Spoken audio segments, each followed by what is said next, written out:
বামপন্থীদের নিয়ে বিজেপির মতটা কি? দেখুন, বামপন্থীদের মধ্যে অনেকগুলো সেক্ট আছে। বামপন্থী এই শব্দটা যখন ব্যবহার করেছে এতে অনেকেই আছে। সিপিআই আছে, সিপিএম আছে, ফরওয়ার্ড ব্লকও নিজেদেরকে বামপন্থী বলে, আরএসপি আছে, আবার যারা এক্সট্রিমিস্ট যারা আর কি তারাও আছে, এমএল, ওদের মধ্যে আবার অনেকগুলো ভাগ। যতবার পার্টি কংগ্রেস হয় ততবার ভাগ হয়, কমিউনিস্ট পার্টির ইতিহাস তাই বলছে। সমস্যা হচ্ছে এরা ভারতবর্ষে কোনো চিরস্থায়ী হতে পারবে না। আমি বলছিলাম না, পণ্ডিত দীনদয়াল উপাধ্যায় যে চিতির কথা বলে গেছে, অর্থাৎ একটা ভেতরে একটা আত্মা থাকে, জাতিরও আত্মা থাকে।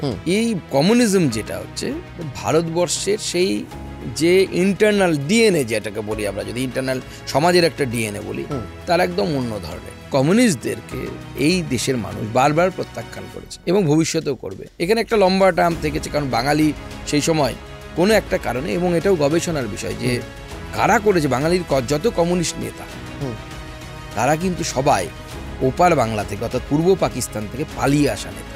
সেটা আমি বারবার বলি, রাজনৈতিক মঞ্চ থেকে বলি, সেকুলারিজম, প্লুরালিজম, এই যে সমস্ত গাল ভরা শব্দ আছে না, এই শব্দ ততক্ষণই থাকবে পৃথিবীতে যতক্ষণ পর্যন্ত হিন্দুইজম বা হিন্দুত্ব যে নামে ডাকুন না কেন, হিন্দুরা যতদিন মেজরিটি থাকবে। যেখানে নেই সেখানে দেখুন কমিউনিজম নেই, প্লুরালিজম নেই, প্লুরালিটি নেই, সেকুলারিজমও নেই। হিন্দু বাই বার্থ, আমি যদি হিন্দুত্বের কথা বলি, ইট ইজ নট কমিউনাল।